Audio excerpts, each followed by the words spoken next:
Hello friends, welcome to तोशिप tutorials where success is habit. दोस्तों, आज के वीडियो में हम प्लास्टिक मोमेंट कैरिंग कैपेसिटी का एक न्यूमेरिकल सॉल्व करने वाले हैं जो आपके प्लास्टिक थियरी मॉड्यूल में आता है और 100% हर एग्जाम में ये पूछा जाता है। आपके यूनिवर्सिटी एग्जाम की मैं बात कर रहा हूं दोस्तों।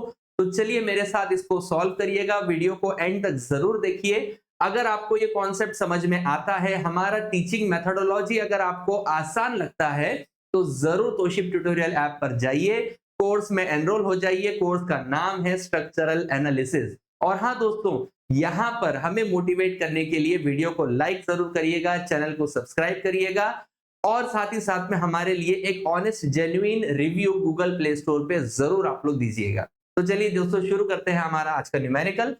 बहुत ही आसान है, स्टेप बाय स्टेप हम प्रोसीजर फॉलो करेंगे दोस्तों। कोई भी डेरिवेटिव या इंटीग्रेशन लेवल का आपको कोई प्रॉब्लम देखना इसमें नहीं है, बस फॉर्मूले अप्लाई करने हैं। प्रिंसिपल ऑफ वर्चुअल वर्क यहां पर आने वाला है, तो उसको फॉर्मूले हम अप्लाई करेंगे, वैल्यूज को फाइंड आउट करेंगे और फाइनल आंसर तक पहुंचेंगे। टाइम कंज्यूमिंग जरूर है लेकिन सिंपल है दोस्तों। तो अगर आप इसकी प्रैक्टिस करते रहेंगे तो एग्जाम तक आपके लिए बहुत ज्यादा स्पीड बढ़ सकती है और इसी तरह से आप एग्जाम में फुल मार्क्स इसमें अटेम्प्ट करके हासिल कर सकते हो। चलिए दोस्तों, शुरू करते हैं। Calculate plastic moment carrying capacity of a continuous beam as shown in figure. ये स्टेटमेंट आता है आपके स्ट्रक्चरल एनालिसिस के एग्जाम पेपर के अंदर, यूनिवर्सिटी एग्जाम में। ठीक है दोस्तों, तो देखिए मैंने आपके सामने एक एग्जाम्पल लिया हुआ है। एक कंटिन्यूअस बीम है जिसका एक एंड फिक्स्ड है, दो इंटरमीडिएट सपोर्ट्स हैं और लास्ट वाला रोलर यानी सिंपल सपोर्ट है। ठीक है दोस्तों, तो ये सपोर्ट की वजह से क्या इफेक्ट आएगा वो भी मैं आपको बताऊंगा। जैसा फॉलो कर रहा हूं मैं स्टेप्स, वैसे ही आपको भी सेम टू सेम फॉलो करना है। इसके अलावा ज्यादा अलग से कोई रिसर्च करने जाने की जरूरत नहीं है दोस्तों। एग्जाम ओरिएंटेड ही हम लोग पढ़ रहे हैं। ठीक है, तो यहां पर दोस्तों हमें क्या करना है, ये जो बीम है ABCD, इसको पहले हम स्पैन में डिवाइड करेंगे। AB स्पैन, फिर BC स्पैन और फिर CD स्पैन। आपके आसानी के लिए मैंने तीन अलग अलग कैटेगरी के यहां पर लोड वैल्यूज अप्लाई कर चुका हूं, सो दैट अगर इनमें से कोई भी तरह का लोड वैल्यू आपको एग्जाम न्यूमेरिकल में आ जाए तो आप लोग उसको इजीली सॉल्व कर सकते हो।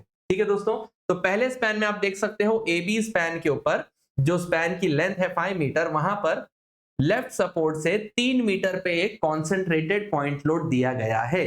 इसका मतलब ये पॉइंट लोड आपके बीम के सेंटर पे नहीं है बल्कि सेंटर से थोड़ा हटकर है। ठीक है, मैं उसको बोलता हूं इसेंट्रिक पॉइंट लोड।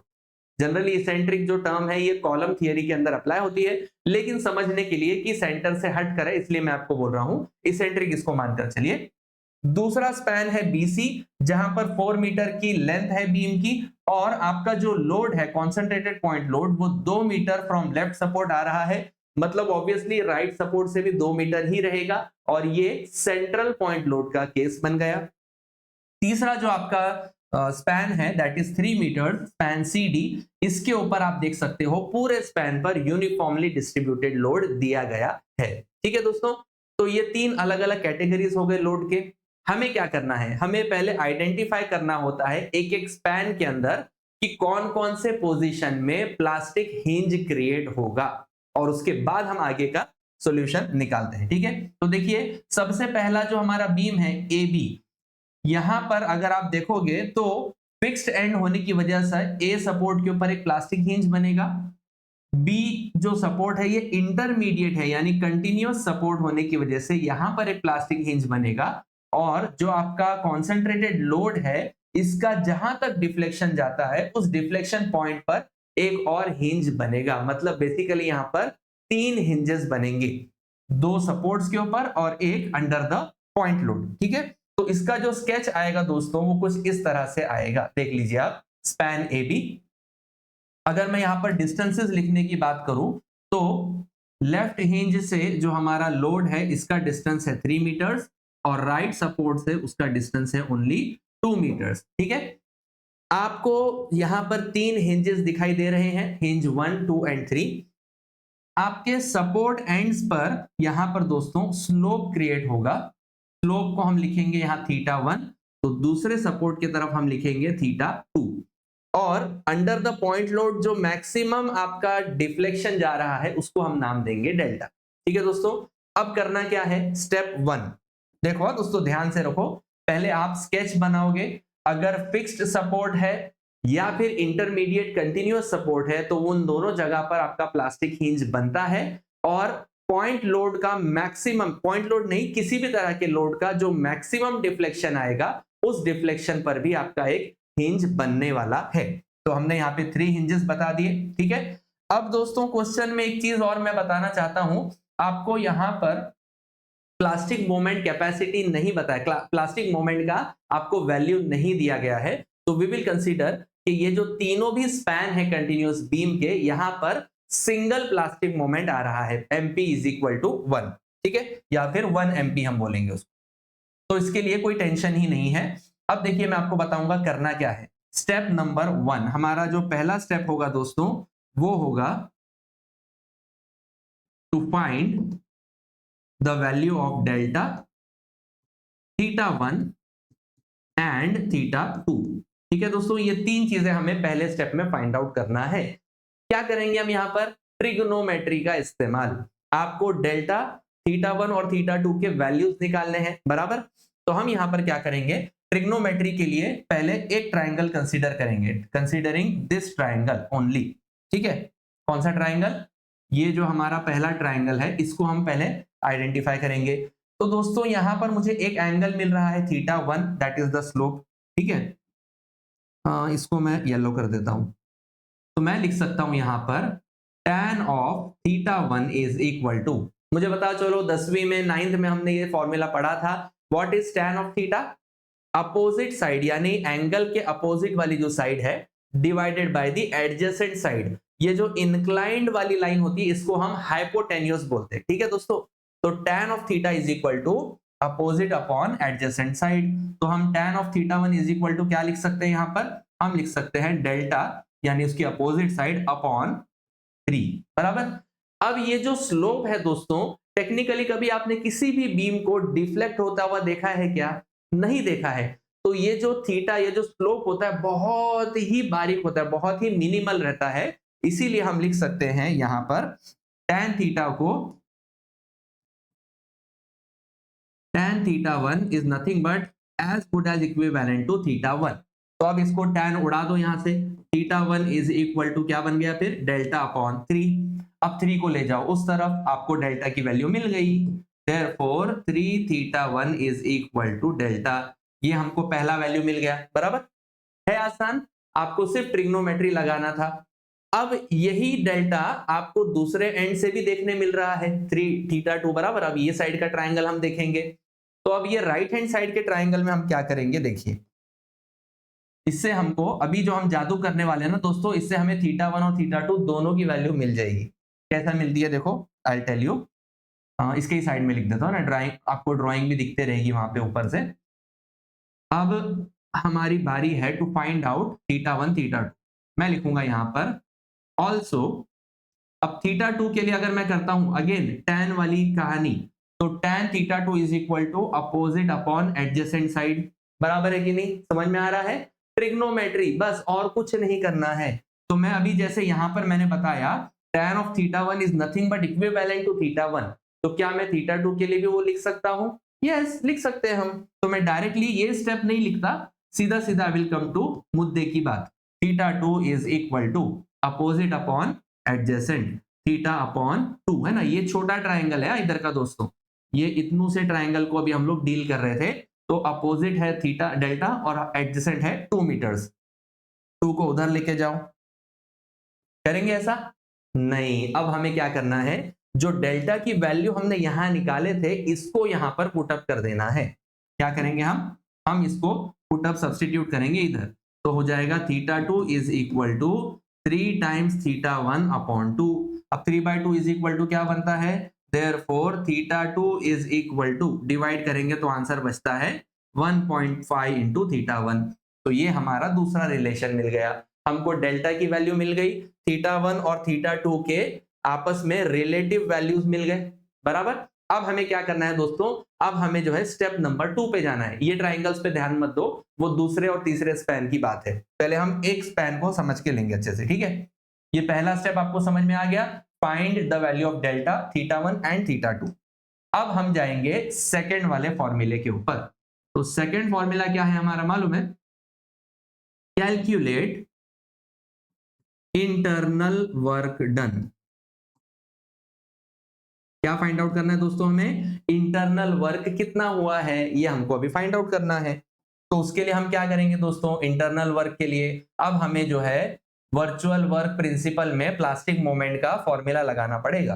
ठीक है, तो अगेन चलो मैं इसको जो है ट्राइंगल को वापस से नीचे कॉपी कर देता हूं आप लोगों के लिए। Instead of drawing it again and again हम इसको जो है कॉपी कर लेंगे। ठीक है,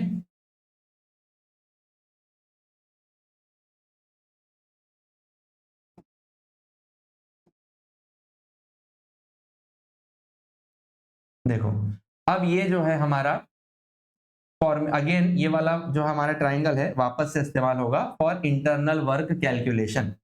तो इंटरनल वर्क में हम क्या करेंगे दोस्तों पता है? देखो हाँ, यहाँ पे इन सबको डिलीट करता हूं मैं।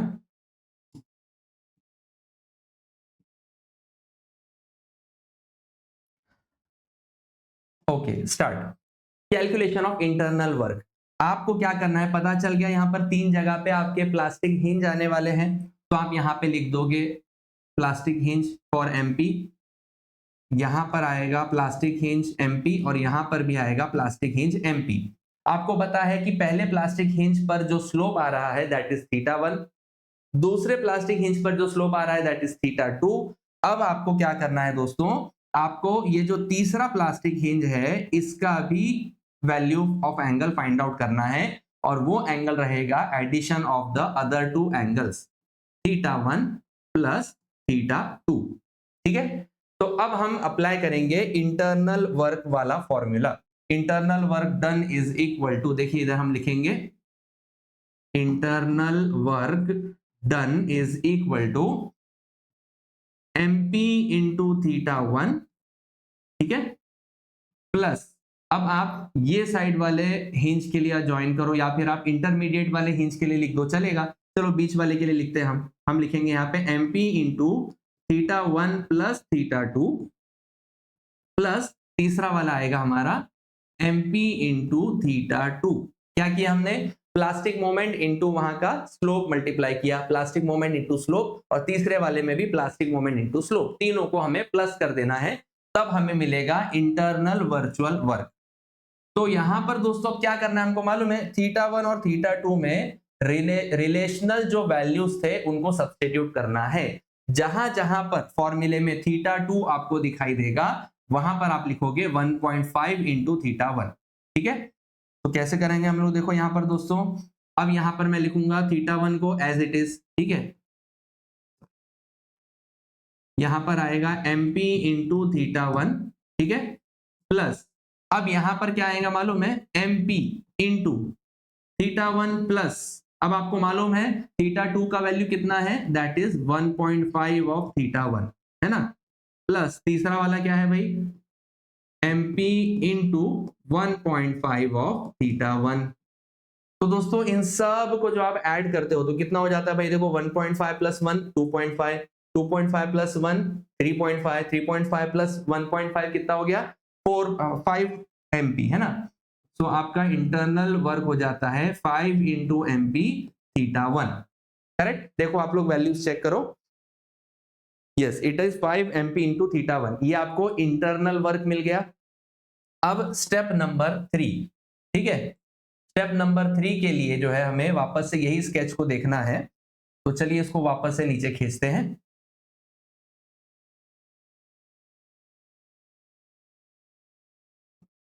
अब जो है दोस्तों हम लोग क्या करेंगे पता है? अभी एक्सटर्नल वर्क की वैल्यू फाइंड आउट करेंगे। ठीक है, लेट्स सी। ओके, तो अब हमें जो है दोस्तों एक्सटर्नल वर्क की वैल्यू फाइंड आउट करनी है, और उसके बाद में दोनों को इक्वेट करेंगे। हमको एमपी का वैल्यू यानी प्लास्टिक मोमेंट कैरिंग कैपेसिटी का value for span A B मिल जाएगा। तो अब हम क्या करेंगे यहाँ पर पता है? इन सब चीजों को हटा दो।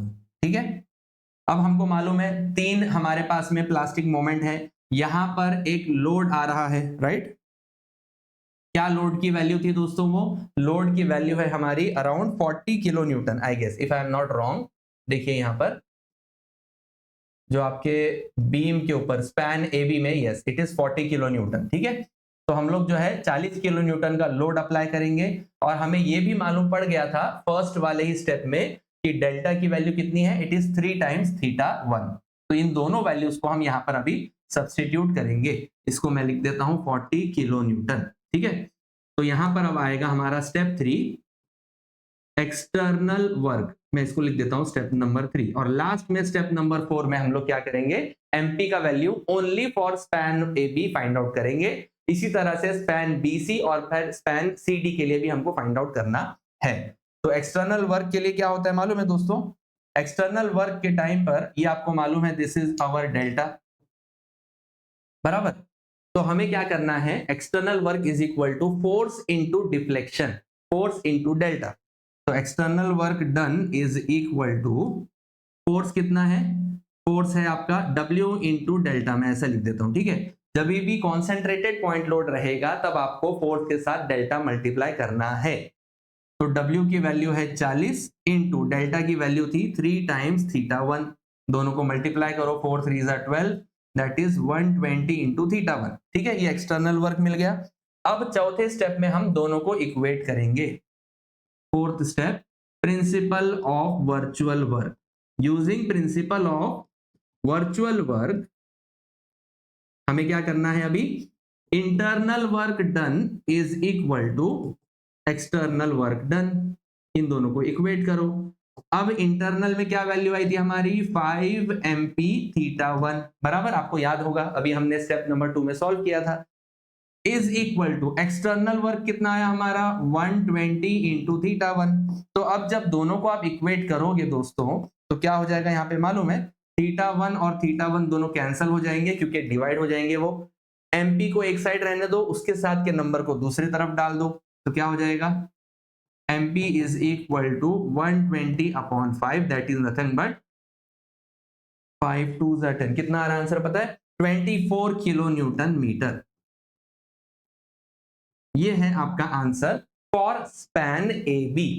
अब हमें क्या करना है दोस्तों, नेक्स्ट स्पैन पे जाना है। देखो यहां पर आपको ये पूरे स्टेप समझ में आए, मैंने आपको बताया था पहले ही, लेंदी है बहुत लेकिन मुश्किल नहीं है, ठीक है। अब सेकंड स्पैन पे हम लोग जाएंगे दोस्तों, देख लो आप लोग एक बार चाहे तो वीडियो रिवाइंड करके पूरे स्टेप्स देख लेना। हम सेकंड स्पैन के लिए भी वही वाले स्टेप्स फॉलो करने वाले हैं जो हमने पहले स्पैन के लिए किया। फर्क सिर्फ इतना है दोस्तों कि सेकंड वाले स्पैन में हमारा जो लोड आया है वो सेंट्रल है, मतलब सेंटर पे पॉइंट लोड आया है, right. It is 2 metres from both ends.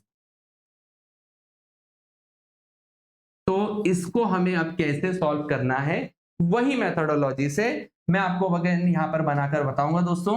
यहां पर आएगा आपका θ1, यहां पर आएगा आपका θ2, बीच में जो डिफ्लेक्शन है that is called as delta. ये तीन चीजें आपको पता चल गई। अब ये तीन चीजों का हम लोग इस्तेमाल कैसे करेंगे, पहला स्टेप, फाइंड डेल्टा θ1 एंड θ2। तो आप जो है पहले एक तरफ का ट्राइंगल लोगे, उसको सॉल्व करोगे, आपको डेल्टा की वैल्यू मिल जाएगी, ठीक है। चलो सॉल्व करते हैं, डेल्टा एंड 2 मीटर्स। तो हम लोग क्या करेंगे, पहला स्टेप, फाइंडिंग डेल्टा एंड θ1।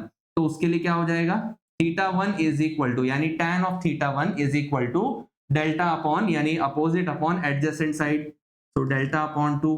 तो देयरफॉर हमें डेल्टा की वैल्यू क्या मिल गई, 2 टाइम्स θ1, बराबर। ये एक वैल्यू हमको डेल्टा की मिल गई।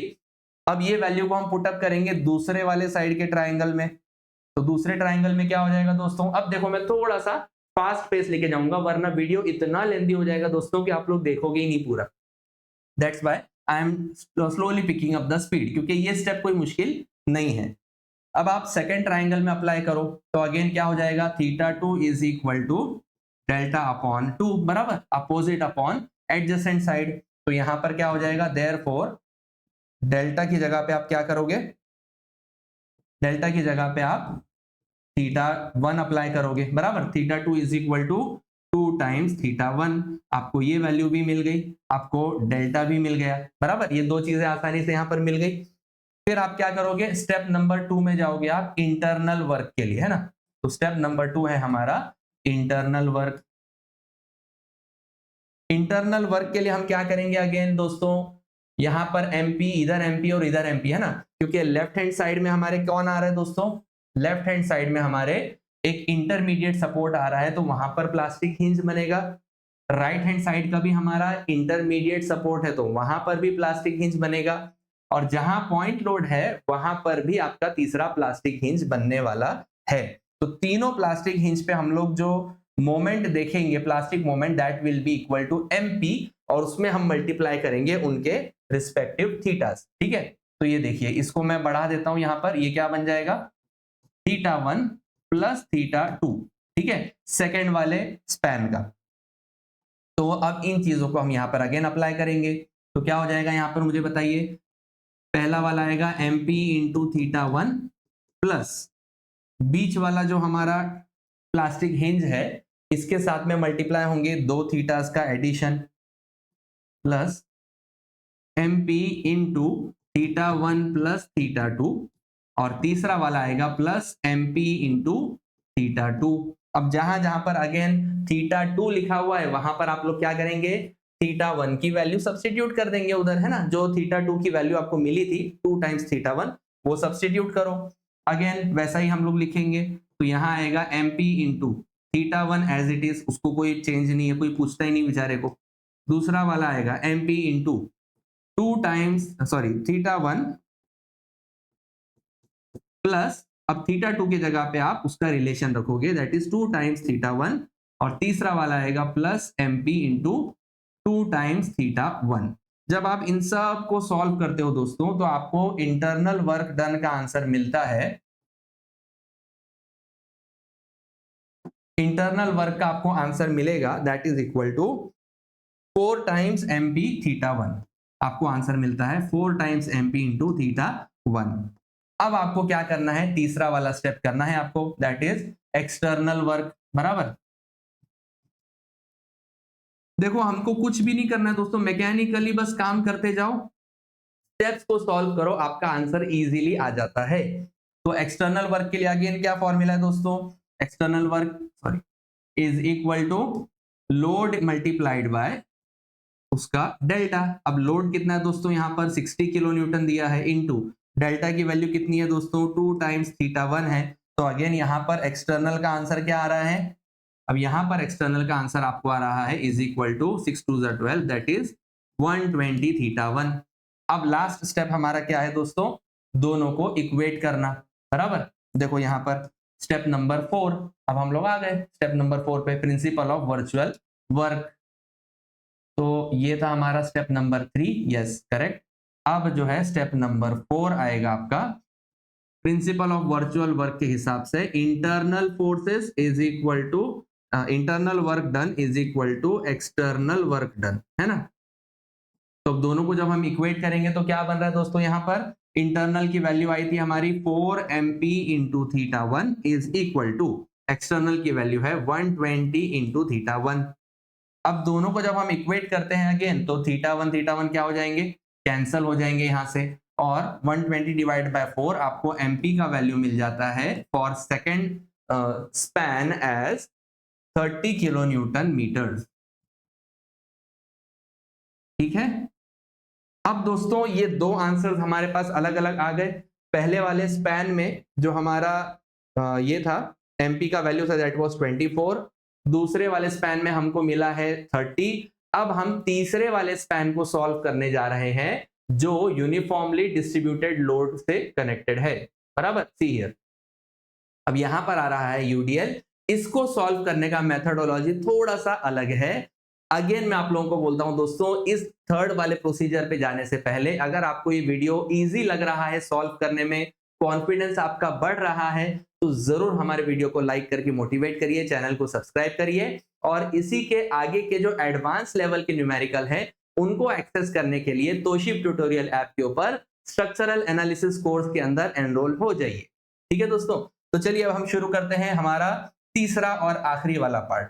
ठीक है, इसको मैं थोड़ा सा साइड में बाकियों से सरका देता हूं, है ना, बहुत चिपक चिपक के तीनों खड़े थे। Okay, yes. तो अब तीसरा जो स्पैन है इसमें भी हम लोग पहला स्टेप क्या करेंगे दोस्तों, पहला स्टेप रहेगा हमारा फाइंडिंग डेल्टा θ1 और θ2, वही काम है। ठीक है, अब यहां पर दोस्तों देखो 40 किलो न्यूटन पर मीटर है। अब इधर एक क्लाइमैक्स वाली बात आएगी, यहां पर हमको कहानी का ट्विस्ट समझ में आएगा। चलो पहले हम लोग जो है इस बीम को उठाकर वहां पे कॉपी कर लेते हैं। मैंने अभी तक के जितने भी आपको बताया है स्पैन दोनों के दोनों भी, तो उसमें हमने क्या करे थे दोस्तों बताओ? हमने वहां पर जो है हमने वहां पर तीनों पोजीशंस के ऊपर जो है प्लास्टिक हिंज लिया था।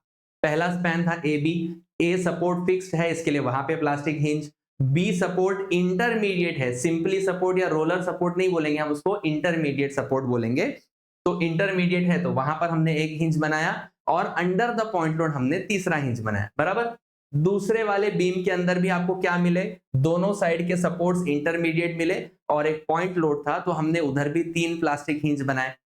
तीसरा वाला जो हमारा स्पैन है दोस्तों, उसमें पहला स्पैन या पहला जो सपोर्ट है वो इंटरमीडिएट हिंज है, लेकिन लास्ट वाला जो सपोर्ट है दोस्तों वो इंटरमीडिएट नहीं है, ना ही वो फिक्स एंड है, इसलिए वहां पर प्लास्टिक मोमेंट क्रिएट नहीं होगा, सॉरी प्लास्टिक हिंज जो है क्रिएट नहीं होगा। ठीक है, तो आपको सी पॉइंट पर एक प्लास्टिक हिंज मिलेगा, यूडीएल के नीचे एक प्लास्टिक हिंज मिलेगा और तीसरा वाला जो है प्लास्टिक हिंज यहां पर नहीं रहेगा। तो इससे क्या होगा दोस्तों, मैं आपको बताता हूं, फॉर्मूला आपका थोड़ा सा शॉर्ट हो जाएगा, पहली बात। दूसरी बात यह है कि जब भी कोई ऐसा वाला सिचुएशन आता है कि आपके कंटिन्यूअस बीम के सबसे पहले या फिर सबसे लास्ट वाले स्पैन के ऊपर आपको यूनिफॉर्मली डिस्ट्रीब्यूटेड लोड दिया जाए और उसका जो एंड वाला सपोर्ट है वो सिंपल सपोर्ट या रोलर सपोर्ट रहे, तो आपको दो चीजों का ध्यान में रखना है। सबसे पहली चीज मैंने आपको बता दिया, वहां पर प्लास्टिक हिंज नहीं बनेगा। दूसरी बात याद रखना है आपको, वो ये है कि यूडीएल का जो बंटवारा होगा, देखो यहां पर जो पॉइंट लोड होते हैं उनके डिस्टेंस हमें पता होते हैं, राइट। अगर हमको कंफर्म हो जाए कि हमारा जो स्पैन है, जैसे मानकर चलिए ये बीसी स्पैन, ठीक है, बीच में है, आपको मालूम है दोनों के दोनों सपोर्ट पर प्लास्टिक हिंज बनेगा।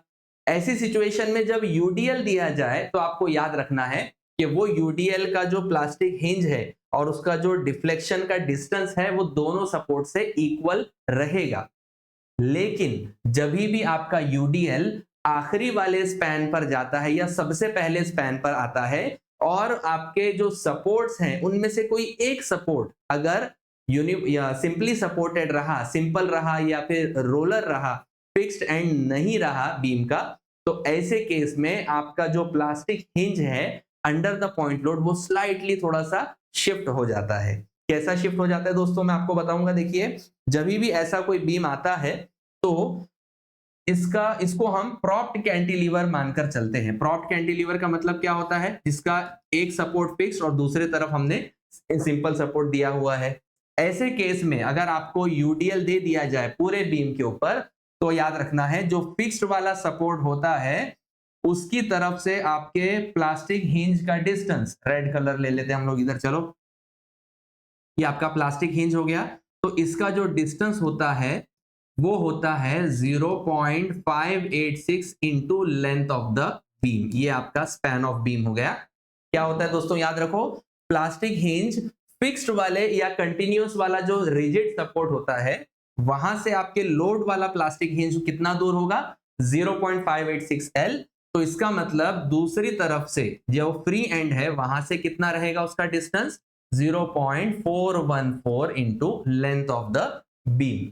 ठीक है, आपको ये दो नंबर बस याद रखने हैं क्योंकि यही बस ट्रिक होती है जहां पर हम लोग गलती खा जाते हैं एग्जाम में। तो इसी हिसाब से आप मुझे बताओ, यहां पर मैंने दिखा दिया आपको दो प्लास्टिक हिंज आ रहे हैं, एक इंटरमीडिएट सपोर्ट यानी रिजिड सपोर्ट पे, दूसरा अंडर द पॉइंट लोड। अब ये मालूम करना है कि इन दोनों का डिस्टेंस कितना है। ठीक है, तो टेम्पररीली मैं जो है अपने यूडीएल को यहां से गायब कर देता हूं। ठीक है, यूडीएल की अब हम फिलहाल हमें जरूरत नहीं है। तो जैसे मैंने आपको बताया जो रिजिड वाला एंड है वहां से हमारा जो प्लास्टिक हिंज रहेगा ऑफ द लोड वो रहेगा 0.586 इंटू एल डिस्टेंस पर और दूसरे तरफ से होगा 0.414 इंटू एल डिस्टेंस के ऊपर। ठीक है, ये डिस्टेंस जो है हमारा प्लास्टिक हिंज का है ऑफ द लोड। तो अब दोस्तों हम ये दोनों लेंथ हमें निकालना पड़ेगा क्योंकि डेल्टा तो फाइंड करना ही है पहले स्टेप में, बराबर।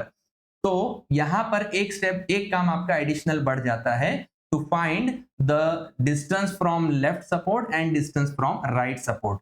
तो मैं यहां पर लिखूंगा 0.586 L इज इक्वल टू, मेरे बीम का स्पैन कितना है दोस्तों, 3 मीटर है, तो 3 मीटर को हम मल्टीप्लाई करेंगे इससे 0.586 इंटू 3, और इसका जो आंसर मुझे मिलता है दोस्तों दैट इज 1.758 मीटर्स। आप लोग भी कैलकुलेट कर सकते हो, ठीक है, ये वैल्यू मिल गई मुझे 1.758 मीटर।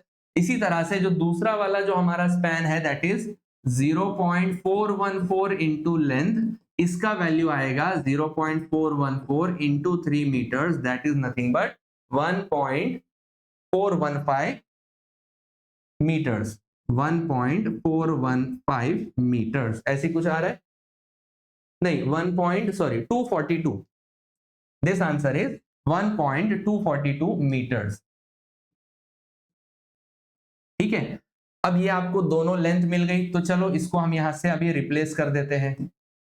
ये लेंथ जो है हमारी कितनी आ गई, 1.758 और दूसरी वाली जो लेंथ है वो आ गई हमारी 1.242। अब हमें थीटा और डेल्टा निकालने से कोई टेंशन नहीं है, तो चलो इसको यहाँ पे अभी हम मार्किंग कर देते हैं। इधर का जो स्लोप आएगा वो θ1 और इधर का जो स्लोप आएगा वो θ2। देखो दोस्तों, प्लास्टिक हिंज नहीं बन रहा लेकिन स्लोप तो आता है सिंपली सपोर्टेड एंड के ऊपर, ठीक है। तो θ1 और θ2 अब फाइंड करेंगे हम लोग। तो चलो पहले लेफ्ट हैंड साइड वाला ट्राइंगल ले लेते हैं, तो क्या आएगा उसके लिए आंसर, θ1 यानी tan of θ1 is equal to opposite upon adjacent, मतलब डेल्टा अपॉन 1.758। इसको उधर लेके चले जाओ तो आपको डेल्टा का आंसर मिल गया, 1.758 into θ1 is equal to delta, बराबर, ये वैल्यू आपको मिल गई। अब जो है हम दूसरी वैल्यू पे जाएंगे दैट इज θ2 के लिए, तो उसके लिए भी वही काम है, θ2 is equal to opposite upon adjacent side, वो कितनी है आपकी 1.242 मीटर्स। अब डेल्टा की जगह पे हम सब्स्टिट्यूट करेंगे θ1 का वैल्यू, है ना, सो 1.758 इंटू θ1 अपॉन 1.242, सो देयरफॉर हमें आंसर मिलता है θ2 इज इक्वल टू 1.415 θ1। तो दोस्तों यहां पर जो है हमारा पहला स्टेप कंप्लीट हो गया है कैलकुलेशन का। अब हम सेकेंड स्टेप पे जाएंगे that is internal work principal, है ना।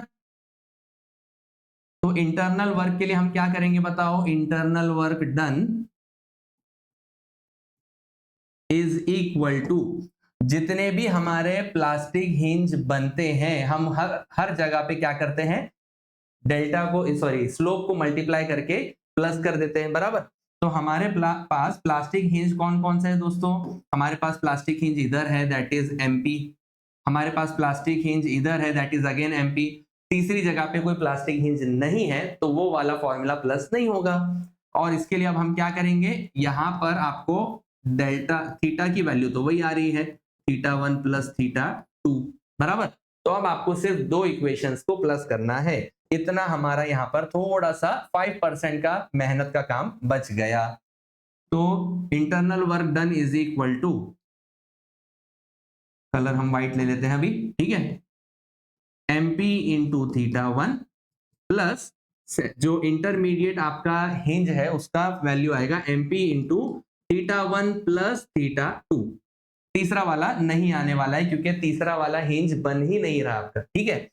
तो MP इंटू θ1 तो वहां पर तो कुछ भी नहीं करना है हमको, MP into θ1 as it is लिख देंगे, मासूम बेचारा। सेकेंड वाले में प्लस MP इंटू θ1 प्लस θ2 की जगह हम क्या रखेंगे 1.415 इंटू θ1। अब इन दोनों की वैल्यूज को अगर हम एडअप करके निकालते हैं तो हमारे पास इंटरनल वर्क डन का फॉर्मूला वैल्यू आता है 2.2 plus 1 3, sorry 1 plus 1 2 plus 1 3, answer आता है 3.415 इंटू MP इंटू θ1, बराबर। चेक कर लेते हैं चलो, यस 3.415 MP इंटू θ1। अब हम आएंगे एक्सटर्नल वाले वर्क पे, है ना।